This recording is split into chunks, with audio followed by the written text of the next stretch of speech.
And finally, to the promise of eternal life.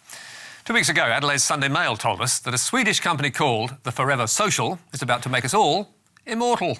A tweet pops up on your phone from your football-obsessed mate. Great win last night. Go Power! There's nothing particularly strange about that, beyond the fact that your mate is, well, dead.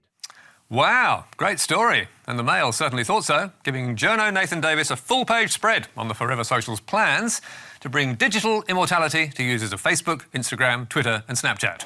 Users would sign up while living, with the view that their tweets and status updates could continue after they've passed away. The service harvests data such as posts, images and conversations to create a virtual you.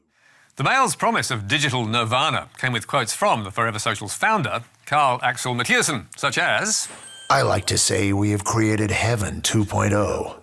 And it was such a great yarn that the Herald Sun snapped it up for its website. So, why is this on Media Watch? Well, there was one small problem. The story and the quotes from the Forever Social were taken from a press release, and it was all just a spoof to publicise a new game called Forever Has Fallen. Oh dear.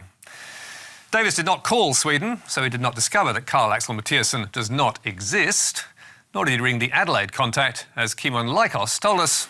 In an epic fail, News Corp has failed to do the most basic of steps, make a phone call. Instead, it has printed, at times verbatim, slabs of the media release, including the fictional quotes it contained. Ouch. Now, that is mostly true, but it's also harsh because, while the reporter absolutely should have made the call, the story was not obvious bullshit.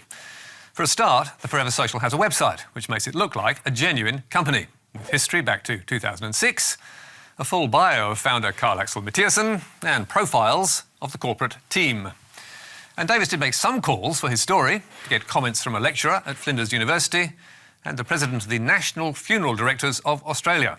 But what he failed to do was click on this link in the press release, taking him to the website and inviting him to register and request a code, because if he'd done that, he'd have got the code FUBAR, which is military slang for fucked up beyond all recognition.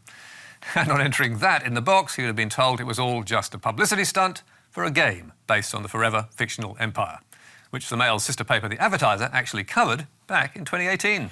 Forever Has Fallen requires players to solve problems and help the main character, tech entrepreneur Karl-Axel Mattiasson, recover his business empire from a murderous fraudster.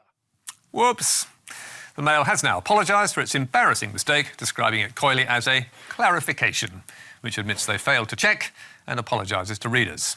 And as a result, it's the paper's mistake that's been immortalised on Media Watch.